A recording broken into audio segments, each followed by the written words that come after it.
ना तू मेरी कबर च पैना तो ना इन्हां दी पैना। आ 10 बोनट पेंट कि नहीं ਫੁਹਾਰ ਇੱਕ ਲੱਗੀ ਹੈ ये इथों छड़ दे इथों कुछ इथों वे ਹਾਂਜੀ ਇੱਥੋਂ ਹੀ ਕੋਈ ਦੇਖ ਲਈ ਕਿ ਗੱਡੀ हां ਇੱਕ ਗੱਡੀ ਦੂਜੀ ਸਿਲਵਰ ਲਿਆਣੀ ਹੈ ਇਸ ਲੈਟ ਦੇ ਥੱਲੇ ਖੜੀ ਕਰਨੀ ਡੋਗ ਸਾਹਿਬ ਇੱਕ ਮਿੰਟ ਗੱਲ ਸੁਣੋ ਇੱਕ ਮਿੰਟ ਗੱਲ ਸੁਣੋ अच्छा ਜੋ ਇੰਜ ਨਾ ਹੋਏ ते जे ना होई ते फिर ਹੋਏਗੀ ਉਹ ਡੋਗ ਸਾਹਿਬ ਹਰ ਵਾਰੀ यार एक मिनट ਤੁਹਾਡੇ ਕੋਲ ਦਵਾਈ ਹੈ ਕਿਸੇ ਕੋਲ ਦਵਾਈ ਹੈਗੀ ਆ ਉਹਦੇ ਨਾਲ ਚੈੱਕ ਕਰਨਾ ਆ ਦੇ ਨਾਲ ਚੈੱਕ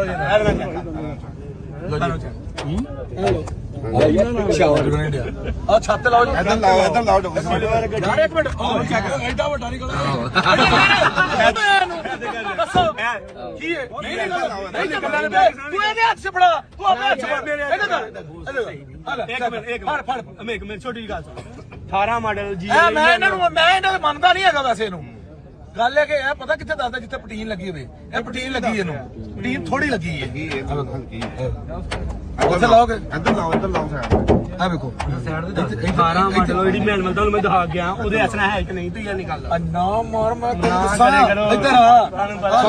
ਮੈਂ ਕਰਨਾ ਕੋਈ ਗੱਲ ਜੇ ਨਹੀਂ ਤੇ ਕੋਈ ਗੱਲ ਇੱਥੇ ਕੀ ਹੋਇਆ ਇਹਨੂੰ ਇੱਥੇ ਕੀ ਹੈ